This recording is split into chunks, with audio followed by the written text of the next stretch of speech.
Hello dear student, આજનો આપણો વિષય છે વિજ્ઞાન ધોરણ 8 પ્રકરણ 8 બરાબર. એમાં આપણે આજે આ વિડીયોમાં વનસ્પતિ કોષ વિશે માહિતી મેળવીશું. વનસ્પતિ કોષોને કોષ દિવાલની જરૂરિયાત શા માટે હોય છે? આપણે પહેલા જ અભ્યાસ કરી ચૂક્યા છીએ કે કોષ રસપટલ કોષને આકાર આપે છે. વનસ્પતિ કોષોમાં કોષ રસપટલની સાથે વધારાનું એક બહારની બાજુ જાડું પડ આવેલું હોય છે. વિદ્યાર્થી મિત્રો, આ છે વનસ્પતિ કોષ. વનસ્પતિ કોષમાં શું હોય છે? કોષ રસપટલ, કોષ દિવાલ.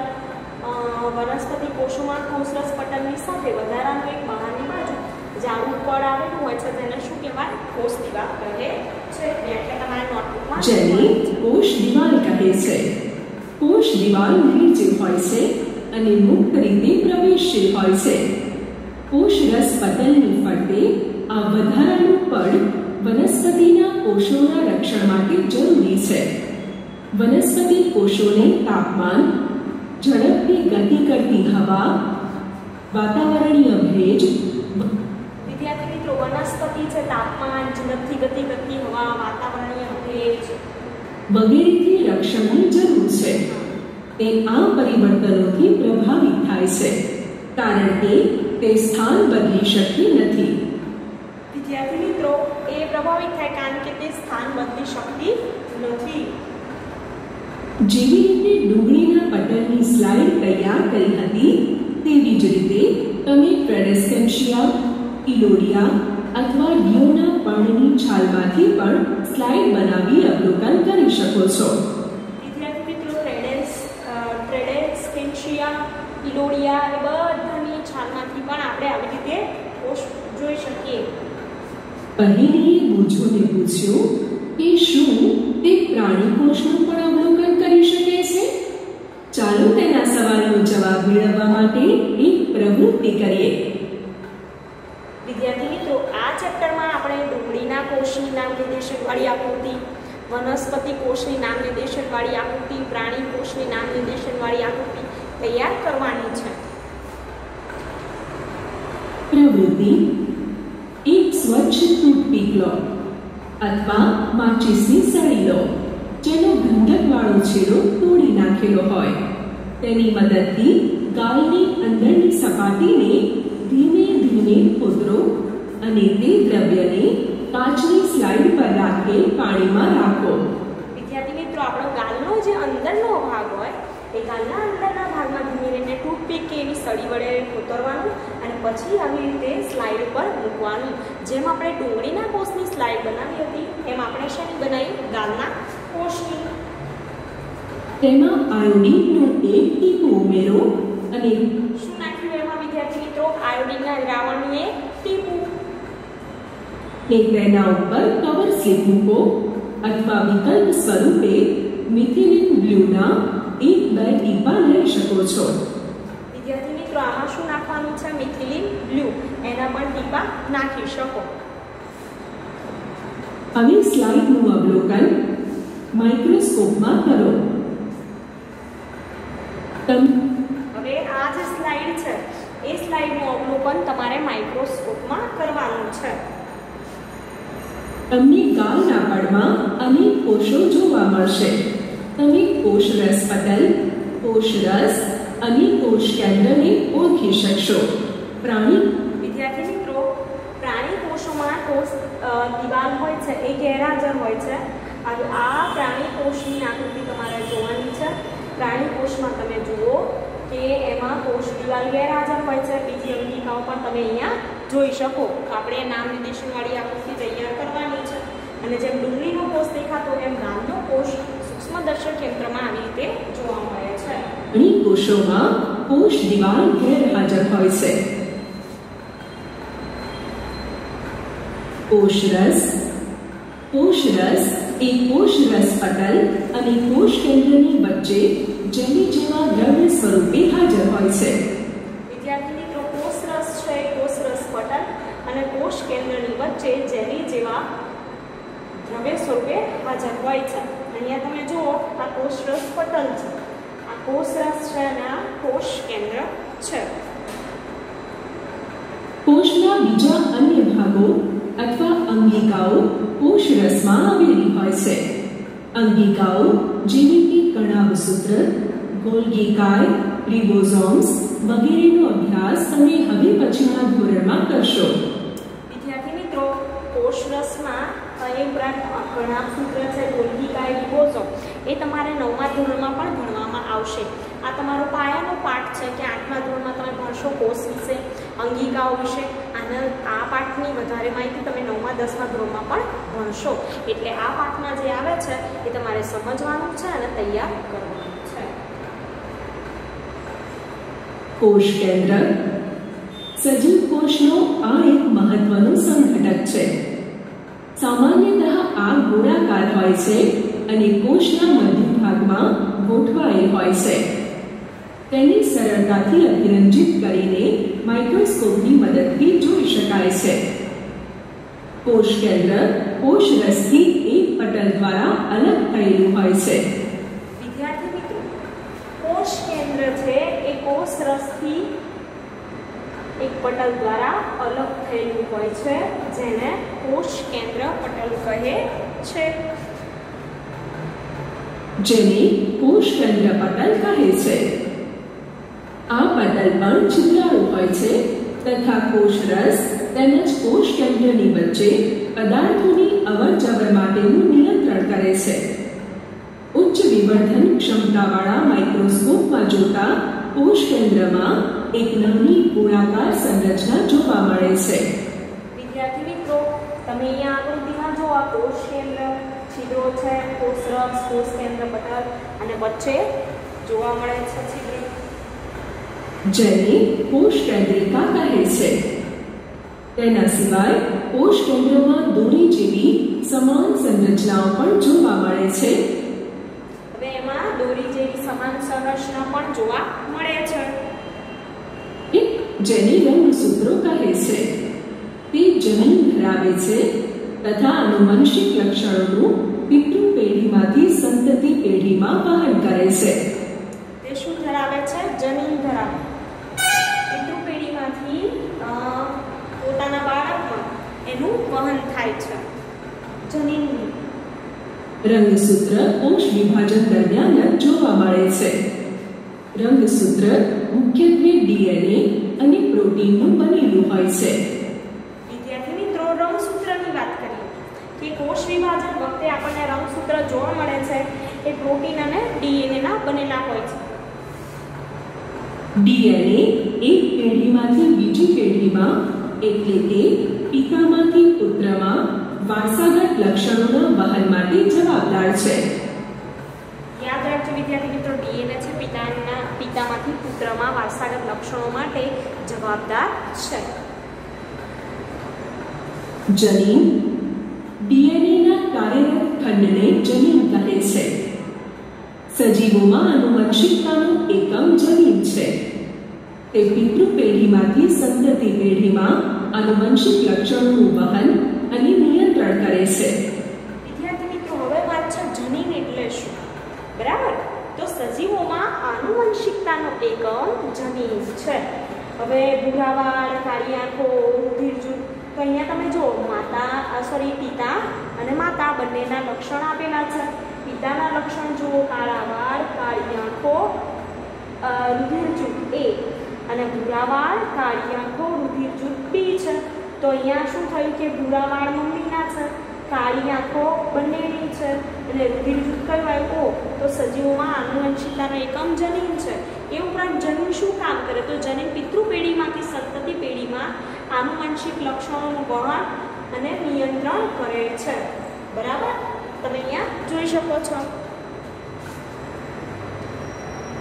તેનો અર્થ એ છે કે માતા પિતાના કેટલાક લક્ષણો જનીનો દ્વારા તમને પ્રાપ્ત થાય છે.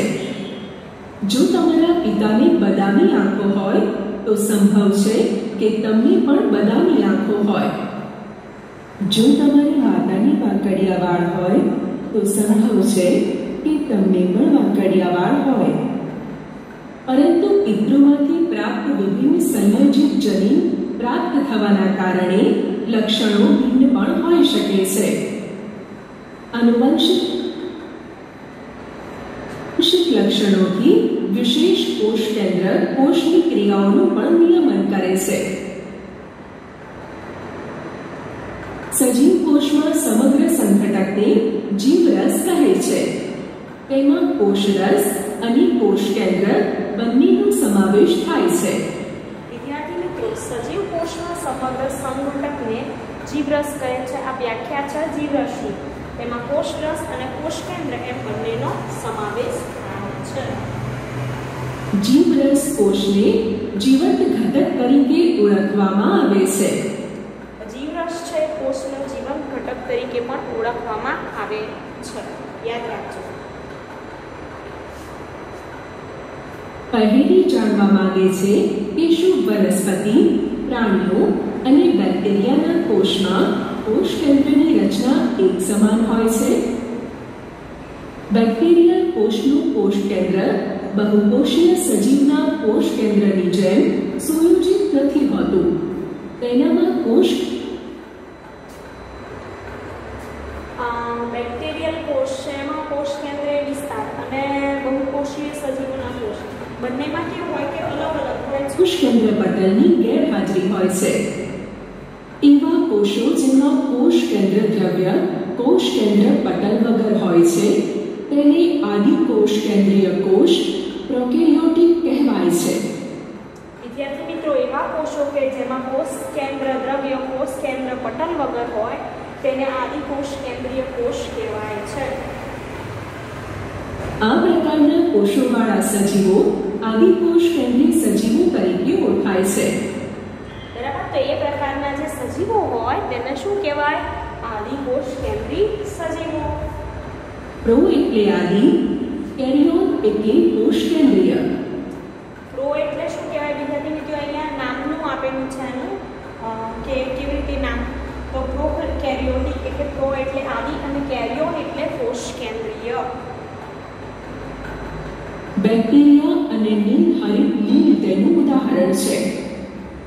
ડુંગળીના કોષો તેમજ ગાયના કોષોમાં કોષ કેન્દ્ર પટલયુક્ત કોષ કેન્દ્ર જોવા મળે છે.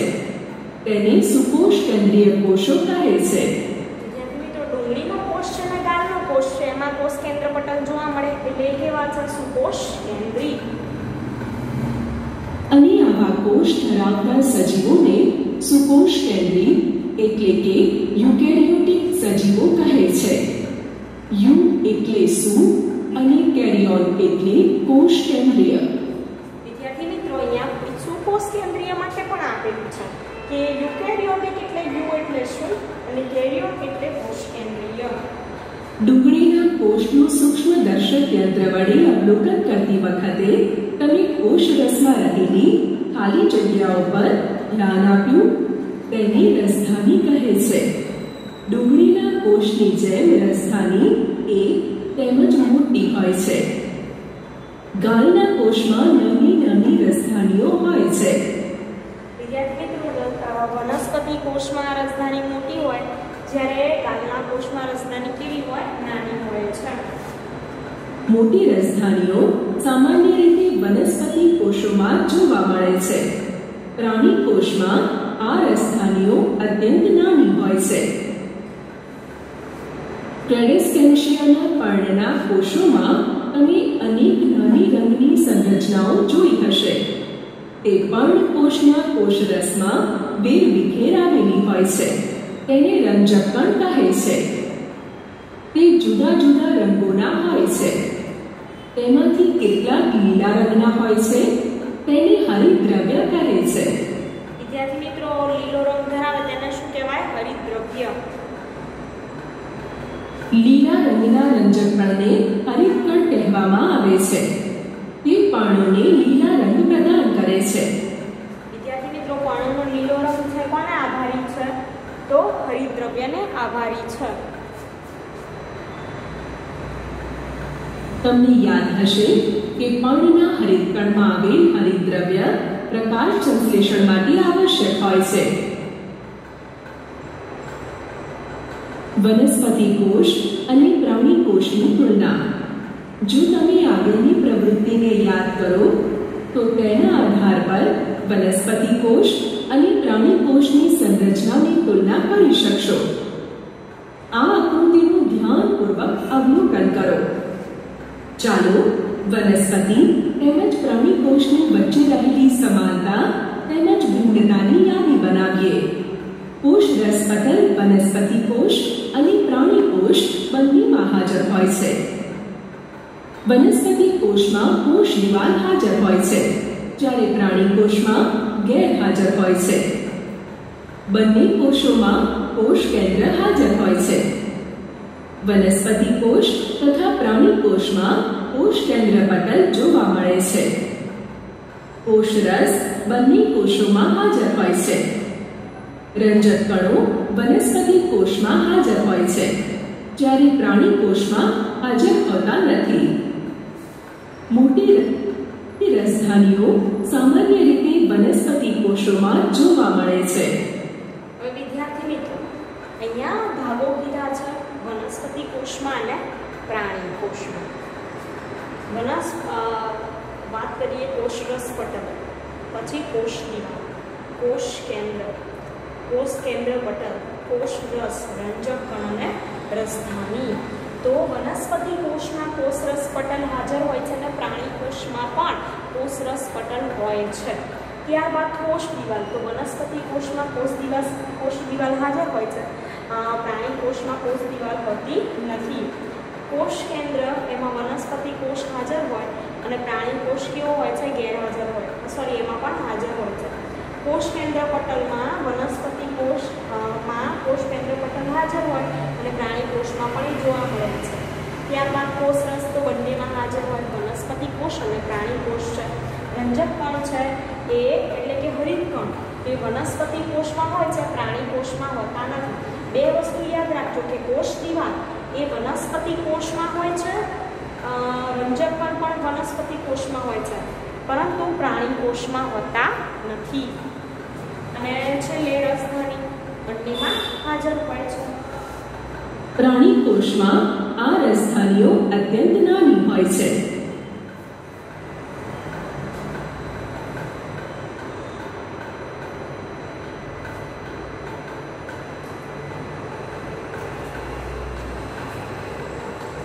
તો વિદ્યાર્થી મિત્રો, આપણે આ વિડીયોમાં શું જોયું કે કોષ વિશે, એમાં પ્રાણી કોષ અને વનસ્પતિ કોષ વિશે આપણે જોયું।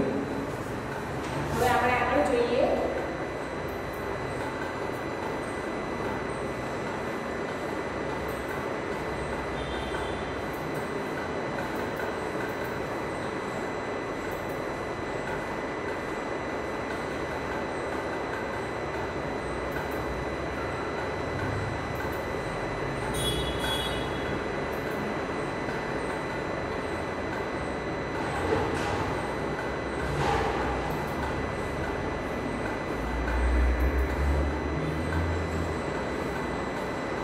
આપણે આ વિડીયોમાં વનસ્પતિ કોષ અને પ્રાણી કોષની તુલના જોઈ, બરાબર છે। હવે કોષ રચનાની કાર્ય જોઈ। હવે આપણે પાછો એક પોઈન્ટ જે કોષ વિશે છે એ હું તમને સમજાવી દઉં, ફરીથી પુનરાવર્તન કરાવી દઉં કે કોષ એટલે શું અને એમાં શું તમારે શીખવાનું છે। આ પાઠમાં હતી નામ નિર્દેશનવાળી આકૃતિઓ તમારે દોરવાની છે, હું દોરાઈશ અને ચર્ચા પણ કરીશ, બરાબર છે। એ બીજા વિડીયોમાં રાખીશું આપણે। તો અહીંયા તમે આ પાઠમાં કોષની શોધ, કોષ, સજીવો, કોષોની સંખ્યા, આકાર, કદમાં ભિન્નતા વિશે શીખ્યા। એ ઉપરાંત કોષની રચના અને તેના કાર્યો વિશે પણ શીખ્યા। કોષના ભાગો વિશે શીખ્યા। વનસ્પતિ કોષ અને પ્રાણી કોષ બંને વચ્ચે તફાવત જો કે બંનેમાં શું હાજર હોય છે, કઈ અંગિકા હાજર હોતી નથી। તો આપણે એક ખાલી છેલ્લો પોઈન્ટ આપણું પુનરાવર્તન કરી લઈએ, ફરીથી આગળના વિડીયોમાં તો જોયું, તો આજે ફરી જોઈ લઈએ કોષની શોધ વિશે અને કોષ વિશે કે કોષ એટલે શું છે, કારણ કે આપણું મેઇન ટોપિક છે। કોષની શોધ। રોબર્ટ હુકે 1665માં ગૂંચનો પાતળો છેદ લઈને સામાન્ય સૂક્ષ્મદર્શક સાધનની મદદથી અભ્યાસ કર્યો। ગૂંચ એ વનસ્પતિની છાલનો એક ભાગ છે। તેઓએ ગૂંચના છેદમાં અનેક ખાના જેવી અથવા વિભાજિત ખંડો જેવી રચના જોઈ। તે ખાના મધમાખીના મધપૂડાના ખાના જેવા હતા। તેઓએ તે પણ જોયું કે પ્રત્યેક ખાના એકબીજા સાથે એક દિવાલ અથવા વિભાજન પટ્ટી દ્વારા છૂટા પડેલા હતા. ઉકે પ્રત્યેક ખાનાને કોષ નામ આપ્યું. વિદ્યાર્થી મિત્રો, ફરીથી રિપીટ એટલા માટે કરાવું છું આ પોઈન્ટ કે તમારે તૈયાર કરવાનો છે કે કોષની શોધ કોણે કરી હતી, કઈ સાલમાં કરી હતી. તમે આગળના ધોરણમાં અભ્યાસ કરશો ત્યારે પણ તમને આવશે આ વસ્તુ. તો કોષની શોધ ઈસવીસન 1665માં રોબર્ટ હુક નામના વૈજ્ઞાનિકે કરી હતી અને એમણે બૂચ નામની જે વનસ્પતિ હતી એની છાલ પરથી સૂક્ષ્મદર્શક યંત્રની મદદથી શું કર્યું હતું તો અવલોકન કર્યું હતું અને પ્રત્યેક ખાના દેખાતા હતા એ ખાનાને એમણે કોષ નામ આપ્યું હતું. હુક દ્વારા જોવામાં આવે આ ખાનામય સંરચના વાસ્તવમાં મૃત કોષો હતા. સજીવોના જીવંત કોષોને વધુ સારા માઇક્રોસ્કોપની શોધ પછી જ જોઈ શકાયા. વિદ્યાર્થી મિત્રો, કોષ જોવા માટે શેનો ઉપયોગ કરીએ છીએ એવું પૂછાય તો કોષ જોવા માટે આપણે સૂક્ષ્મદર્શક યંત્ર અને અતિ સૂક્ષ્મ જોવું હોય તો માઇક્રોસ્કોપનો ઉપયોગ કરીએ છીએ. હવે એ સિવાય માઇક્રોસ્કોપની વાત કરીએ તો વિજ્ઞાન અને ટેકનોલોજીની સાથે ઘણા બધા સાધનોનો વિકાસ થયો છે, યંત્રોનો વિકાસ થયો છે. તો એમાં માઇક્રોસ્કોપ છે, એમાં કમ્પાઉન્ડ માઇક્રોસ્કોપ આવે છે, આવી રીતે ઇલેક્ટ્રોન માઇક્રોસ્કોપ આવે છે. એ ઉપરાંત તમે ગૂગલ પર સર્ચ કરી શકો microscope, different type of microscope, તો તમને ઘણા બધા અલગ અલગ પ્રકારના માઇક્રોસ્કોપ જોવા મળશે. બરાબર, કારણ કે અત્યારે ટેકનોલોજીનો જમાનો છે અને ઘણી બધી શોધો થઈ રહી છે. તો આપણે નાનામાં નાની કોઈ પણ વસ્તુની શોધખોળ કરવી હોય કે જોવું હોય તો પણ આપણે જોઈ શકીએ છીએ. રોબર્ટ હુકના અવલોકનના લગભગ 150 વર્ષ પછી પણ કોષો વિશે ઘણી ઓછી જાણકારી હતી, પરંતુ આજે આપણી કોષની રચના તેમજ કાર્યો વિશે ઘણી બધી જાણકારી ધરાવીએ છીએ. આ વધારે વિવર્ધન ક્ષમતા ધરાવતા માઇક્રોસ્કોપ તેમજ અન્ય ટેકનિકની મદદથી શક્ય થઈ શક્યું. કોષ ઇમારત માટે ઈંટ તેમજ સજીવોમાં કોષો બંને મૂળભૂત સંરચનાત્મક એકમ છે. જે ઇમારતના નિર્માણમાં એક સમાન ઈંટોનો ઉપયોગ થાય છે, પરંતુ ઇમારતની ડિઝાઇન, આકાર અને કદ અલગ હોય છે.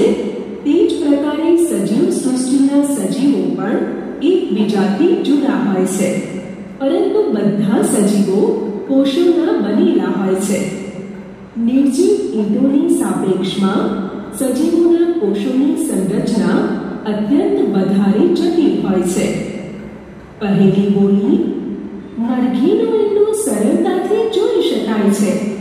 શું તે એક જ કોષનું બનેલું છે અથવા કોષોનો એક સમૂહ છે? મરઘીનું ઈંડું એક કોષ છે તથા કદમાં મોટું હોવાથી તેને નરી આંખો વડે સરળતાથી જોઈ શકાય છે.